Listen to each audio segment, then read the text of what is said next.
పెందుర్తిలో తీవ్ర ఉద్రిక్త పరిస్థితి నెలకొంది. రోడ్డు విస్తరణ పనుల సందర్భంగా దివంగత నేత మాజీ ముఖ్యమంత్రి స్వర్గీయ వైఎస్ రాజశేఖర్ రెడ్డి విగ్రహం కూలిపోవడం రాజకీయ దుమారాన్ని రేపింది. రోడ్డు విస్తరణలో భాగంగా చేపట్టిన పనుల సమయంలో నిర్లక్ష్యంగా వ్యవహరించడంతోనే విగ్రహం కూలిందని వైఎస్ఆర్సీపీ నేతలు, అభిమానులు ఆగ్రహం వ్యక్తం చేస్తున్నారు.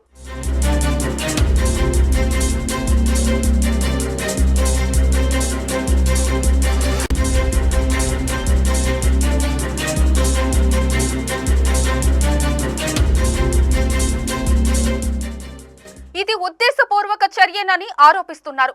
విషయం తెలిసిన వెంటనే సంఘటనా స్థలానికి చేరుకున్న మాజీ ఎమ్మెల్యే అన్నంరెడ్డి అదీప్ రాజు, మన్యం జిల్లా వైఎస్ఆర్సీపీ అధ్యక్షులు సరగడం చిన్నప్పలనాయుడు, పార్టీ కార్యకర్తలు, వైఎస్ఆర్ అభిమానులు పెద్ద సంఖ్యలో అక్కడికి చేరుకున్నారు. విగ్రహం తొలగింపును నిరసిస్తూ రోడ్డుపై బైఠాయించి ప్రభుత్వానికి వ్యతిరేకంగా నినాదాలు చేశారు.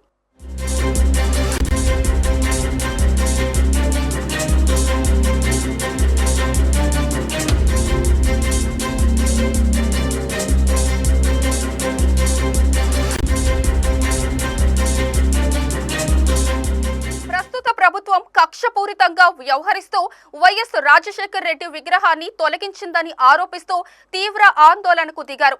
ఈ ఆందోళన కారణంగా కిలోమీటర్ మేర ట్రాఫిక్ కు అంతరాయం ఏర్పడింది. వాహనాలు ఎక్కడికక్కడ నిలిచిపోయాయి. పరిస్థితి ఉద్రిక్తంగా మారడంతో పెందుర్తి పోలీసులు భారీగా సంఘటనా స్థలానికి చేరుకొని పరిస్థితిని అదుపులోకి తీసుకొచ్చే ప్రయత్నం చేస్తున్నారు.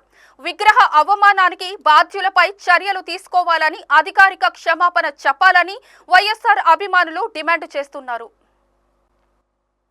ప్రభుత్వం తాలూకు అరాచకాలు ఎంతగా మితిమీరిపోతున్నాయో వాళ్ళు చూస్తున్నాం. ఇవాళ అధికారంలోకి వచ్చిన తర్వాత ఇచ్చినటువంటి ఏ హామీలు ప్రజలకి నెరవేర్చినటువంటి పరిస్థితి లేదు. ఇవి ఎక్కడ ప్రజలకు అడుగుతారా అనేటువంటి ఉద్దేశంతో సైడ్ ట్రాక్ పెట్టించే విధంగా అనేక కార్యక్రమాలు చూసాం. కానీ ఈ రోజు మా మీద గాని, మా నాయకుల మీద గాని, మా కార్యకర్తల మీద గాని అనేకమైనటువంటి దాడులు చేస్తున్నారు. అయినా భరిస్తూ వచ్చాం.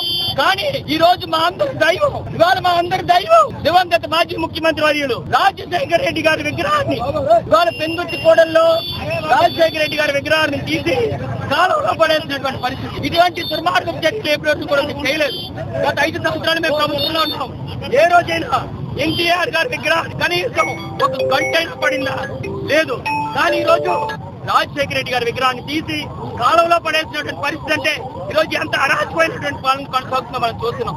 ఇది ఎవరు చేశారు, ఎవరు ప్రేరేపణతో జరిగిందనేటువంటిది మాకు తెలియాల్సినటువంటి అవసరం ఉంది. దానికి సంబంధిత అధికారుల ఎవరు అనేటువంటి వచ్చి ఇక్కడ సమాధానం చెప్పే వరకు కూడా మేము ఈ నిరసన ఇక్కడ ఈ విధంగానే తెలియజేస్తాం. పెద్దలు మాజీ ముఖ్యమంత్రి దివంగత నాయకులు రాజశేఖర్ రెడ్డి గారి విగ్రహాన్ని అమానుషంగా కుట్రపూరితమైనటువంటి ఆలోచనతో, తప్పుడు ఆలోచనలతో కూల్చివేసినటువంటి సంఘటన ఇది దురదృష్టకరం, ఇది అమానుషం, అకృత్యం అని చెప్పి దీన్ని మేము తీవ్రంగా ఖండిస్తున్నాం అని చెప్పి మీ ద్వారా ఈ ప్రభుత్వానికి తెలియజేస్తాం. ముఖ్యంగా ఈ పెందుర్తి జంక్షన్ లో రోడ్డు వైండింగ్ చేస్తున్నారు. ఈ రోడ్డు వైండింగ్ లో కూడా ఎన్నో అక్రమాలు, ఒక దగ్గర 48, ఒక దగ్గర 47, ఒక దగ్గర 45. ఎందుకోసం చేస్తున్నారు ఈ కార్యక్రమాలు? ఎవరి కోసం చేస్తున్నారు? మీరు లంచాలు తీసుకుని తప్పుడు పనులు చేస్తున్నారు. కనీసం రాజకీయ నాయకులకు బుద్ధి లేకపోతే అధికారులకైనా జ్ఞానం ఉండాలి. ఒక రూల్ ప్రకారంగా ఒక రోడ్డు వైండింగ్ చేస్తే 40 అడుగులో, 50 అడుగులో, 100 అడుగులో దాన్ని తీసుకుని దాని ప్రకారంగా రోడ్డు అంతా కాలువ వైండింగ్ చేసి కట్టవలసినటువంటి బాధ్యత అధికారులపై ఉంది. ఈవేళ రాజకీయ నాయకులు ఈవేళ ఉంటారు, రేపు పోతారు. కొన్ని 4 రోజులు పోతే ఈవేళ ఈ యొక్క ప్రభుత్వం దిగిపోతే, మేయర్ పోతాడు, కౌన్సిల్ పోతుంది. కానీ మీరు చేసేటటువంటి కార్యక్రమాలు చెడ్డ కార్యక్రమాలు అని చెప్పి తీవ్రంగా